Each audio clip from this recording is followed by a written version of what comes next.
السلام علیکم پیارے ویورز اینڈ سبسکرائبرز، معدے کے امراض اور ان کی احتیاطی تدابیر۔ السلام علیکم پیارے ویورز اینڈ سبسکرائبرز، آج کا موضوع ہے کھانا کھانے کے آداب۔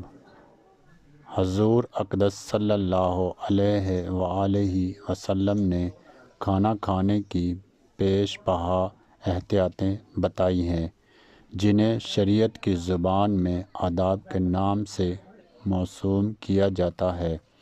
حضور اقدس صلی اللہ علیہ وآلہ وسلم دودھ اور مچھلی کو ہرگز جمع نہ فرماتے تھے، یعنی ایک ساتھ نہ کھاتے، اور نہ ہی دودھ اور کسی برتن ترش شے کو جمع فرماتے تھے، اور نہ ہی دو گرم غذائیں، نہ دودھ جلاب آور اور نہ دو چپکنے والی غذائیں، اور نہ دو غذائیں جمع فرماتے جو ایک ہی خلط میں حل ہو جانے والی ہوں، اور نہ ہی دو چیزیں جیسا کہ ایک قبض کرنے والی اور دوسری جلاب آور ہی، ایک زرد ہضم اور دو دیر سے ہضم ہونے والی، اور نہ ہی ایک بھنی ہوئی اور دوسری پکی ہوئی، اور نہ ہی ایک تازہ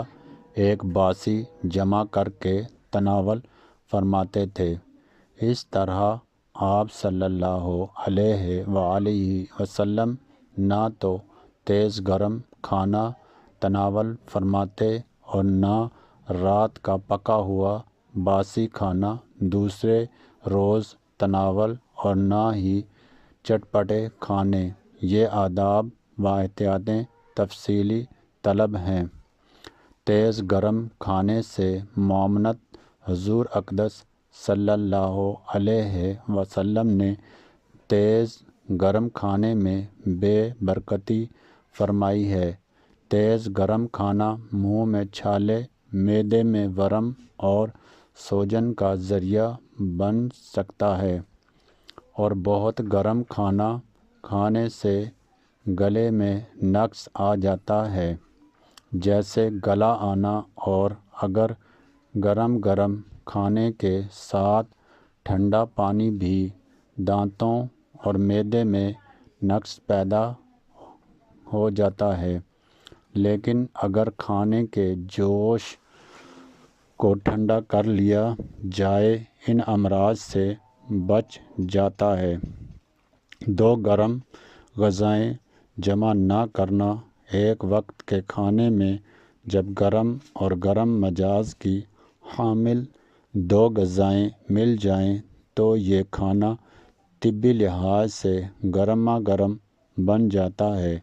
جب ایک غذا میں کیلوریز زیادہ ہوں اور پھر ساتھ ہی ایک اور ایسی غذا لے لی جائے جس میں بھی کیلوریز زیادہ ہوں تو اس کا نقصان خون اور چربی پر پڑتا ہے، حتیٰ کہ بعض اوقات بلڈ پریشر بہت ہائی ہو جاتا ہے۔ اسی لیے مختلف گرم اغذیہ متواتر اور ایک وقت میں استعمال نہ کی جائیں۔ دو سرد غذائیں جمع نہ کرنا۔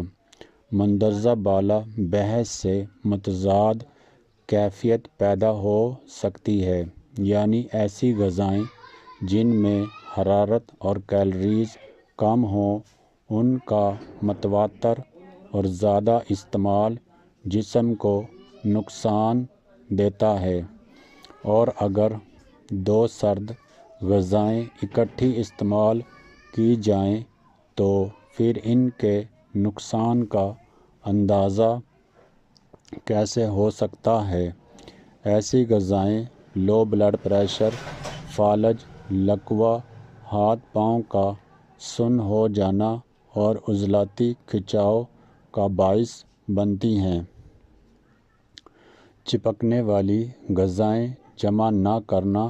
ایسی غذائیں جن کے اندر چپکنے کی صلاحیت کو، مثلاً اروی اور بھنڈی وغیرہ، وہ معدے کی دیواروں اور جھلیوں سے چپک جاتی ہیں اور ان کے چپکنے سے وہ سوراخ بند ہو جاتے ہیں، جن سے معدے کے جوس، تیزاب اور ہاضمہ رطوبات نکل کر غذا میں شامل ہوتی ہیں اور غذا ہضم دو قابض غذائیں جمع نہ کرنا قابض اغذیہ آنتوں اور شریانوں میں رکاوٹ پیدا کر دیتی ہیں۔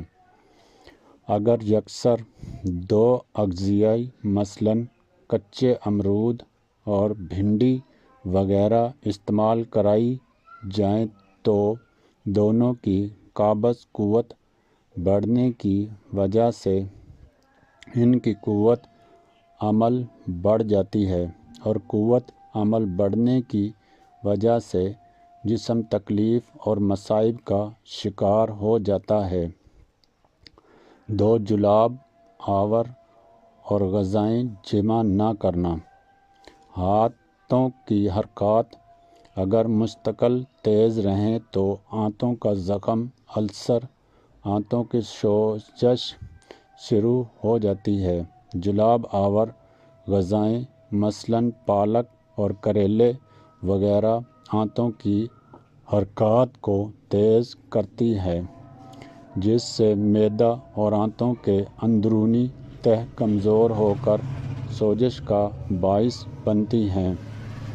اس طرح کی مزید معلوماتی ویڈیوز پڑھنے کے لیے چینل کو سبسکرائب، لائک، شیئر، کمنٹس ضرور کیا کریں، مگر تہذیب کے ساتھ، اور اپنے دوستوں کے ساتھ بھی شیئر کریں۔ اوکے، خدا حافظ۔